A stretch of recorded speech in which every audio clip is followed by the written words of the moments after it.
যে আমরা ফেব্রুয়ারির প্রথম সপ্তাহে বা প্রথম সপ্তাহের মধ্যে দ্বিতীয় সপ্তাহের মধ্যে নির্বাচনটা হবে।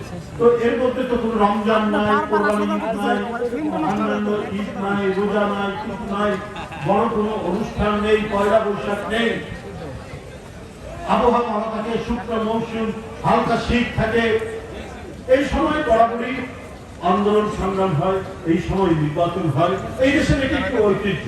তাহলে যদি বিষয়টা এইরকমই হয়, মধ্য ফেব্রুয়ারি অথবা ফেব্রুয়ারির 10 তারিখের মধ্যে বা 15 তারিখের মধ্যে যদি নির্বাচন এটি ঘোষণা করে নির্বাচন কমিশন, আমি জানি না কখন নির্বাচন হবে না হবে, মানে ফেব্রুয়ারি কত তারিখ হবে না হবে আমি ঠিক বলতে পারছি না।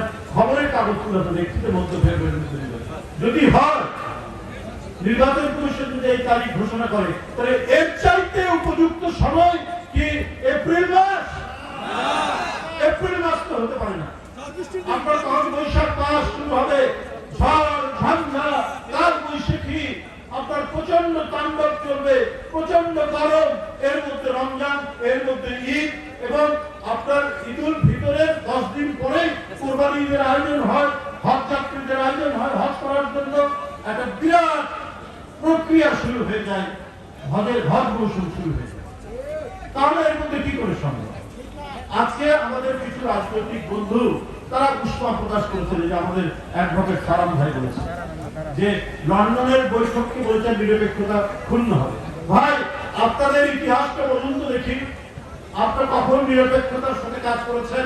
পাকিস্তান আন্দোলনে আপনারা সমর্থন করেন। আপনারা ৭১ সালে জানুয়ারির বিরোধিতা করেছেন। আপনারা ৮৬ সালে শেখ হাসিনার সাথে নির্বাচন করেছেন। আপনারা ১৫ সালে বিএনপির বিরুদ্ধে, ২০৯৫ সালে বিএনপি সরকারের বিরুদ্ধে হাসিনার সাথে একসাথে আন্দোলন করেছেন। আপনারা এইবার ৫ই আগস্টের পরে বললেন যে আওয়ামী লীগকে মাফ করে দেব, ভারতের সাথে সম্পর্ক বৃদ্ধি করব। তাহলে আপনাদের রাজনীতিটা কিসের রাজনীতি? রাজনীতি মানেই হচ্ছে জনগণের কাছে ওয়াদা, জনগণের কাছে অঙ্গীকার, যেটি দেশনেত্রী বেগম খালেদা জিয়া, যেটি তারেক রহমান বারবার বলেছে, এই হাসিনা দুর্বৃত্ত, এই হাসিনা গণতন্ত্র ধ্বংস করেছে, এই হাসিনা নির্বাচন কমিশন ধ্বংস করেছে, গণতান্ত্রিক অধিকারগুলো ক্ষুণ্ণ করেছে, হরণ করেছে। মানুষের কথা বলতে দিলে তার ঠিকানা হয়েছে আইনা ঘরে, তার ঠিকানা হয়েছে রিমান্ড, তার ঠিকানা হয়েছে পুলিশের অত্যাচার, র্যাবের অত্যাচার, তার বিরুদ্ধে শত শত মামলা, তার স্থায়ী ঠিকানা হয়েছে কারাগারে। আপনি সেই আওয়ামী লীগকে মাফ করে দেবেন? যে শেখ হাসিনা জুলাই আগস্টের রক্তাক্ত আন্দোলনের মধ্যে দিয়ে একদিকে শহীদ মুগ্ধ, আরেকদিকে আবু সাইদ, আরেকদিকে ওয়াসিম, চট্টগ্রামের ছাত্র দল নেতা ওয়াসিম, আহনাফ, সৈকত, একের পর এক শিশু, কিশোর, তরুণ এদেরকে হত্যা করে গেছে। আপনাদের রাজনীতিটা ভুলে ভরা। এই ভুলে ভরা রাজনীতি আপনারা শুরু থেকে করেছেন। আর বিএনপি সবসময় ইতিবাচক রাজনীতি করেছে। আমরা আমাদের দেশের স্বাধীনতার প্রশ্নে, আমরা সার্বভৌমত্বের প্রশ্নে, আমাদের ভূখণ্ড রক্ষার ক্ষেত্রে দেশনেত্রী বেগম খালেদা জিয়া আজকে যদি আপোষ করতেন, তাকে ৫-৬ বছর জেলে থাকতে হতো না, তার প্রতি নিপীড়ন নির্যাতন এতখানি হতো না যদি তিনি আপোষ করেন। তিনি জনগণ সে কখন জানবে শেখ হাসিনা গেছে। আজকে এত বড় বড় কথা বলেছেন, ভাই বেগম জিয়ার বিরুদ্ধে কত অপপ্রচার, বেগম জিয়ার বিরুদ্ধে কত কুৎসা রটিয়েছে, কত কি কথা বলেছে। কিন্তু বেগম জিয়া তো দেশ ছেড়ে যাননি। বলেছেন শেখ হাসিনা যা বলছে, যে অপবাদ দিচ্ছে সেটি মিথ্যা।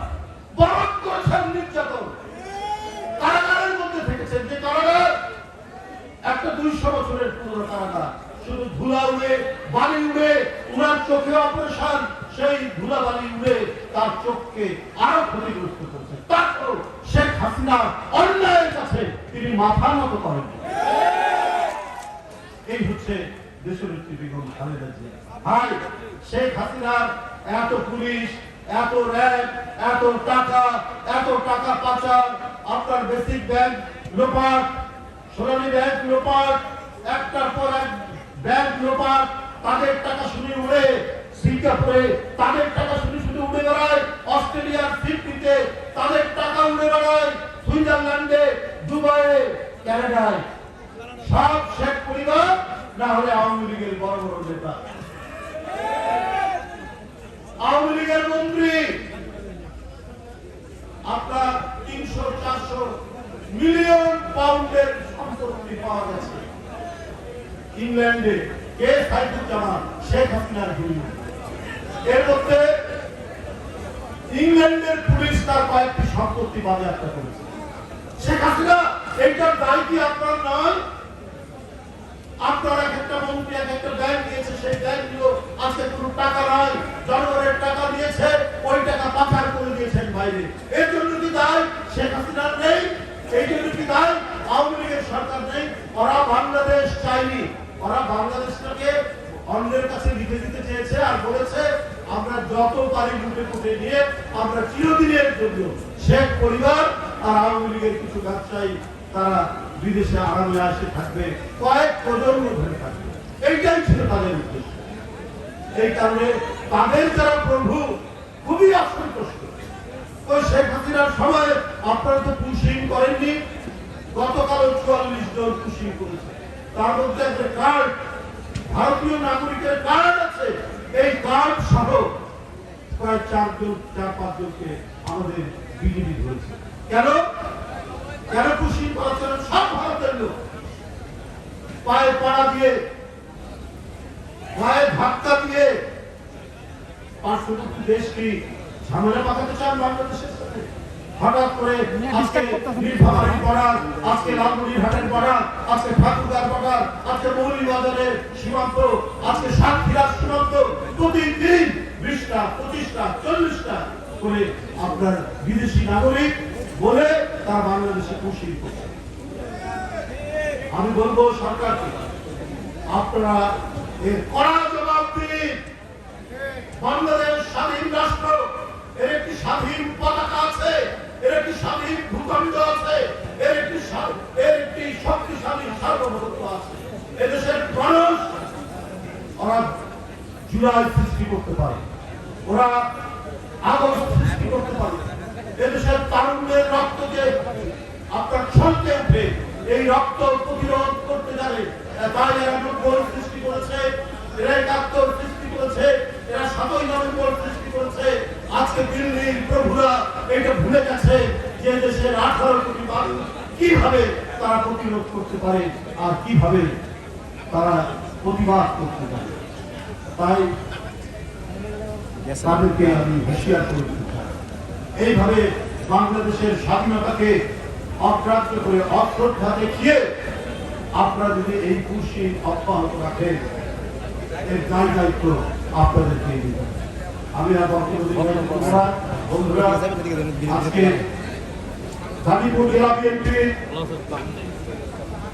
প্রাথমিক সদস্য নবায়নের এই অনুষ্ঠানে যারা আয়োজন করেছেন, ধন্যবাদ মিলন সহ, ডাক্তার বাপ্পু সহ, রিয়াজুল হান্নান সহ এবং ব্যারিস্টার ইসরাত সিদ্দিকী সহ আমি এবং তাদের নেতৃত্বে যারা করেছেন সবাইকে আন্তরিক ধন্যবাদ জানাচ্ছি।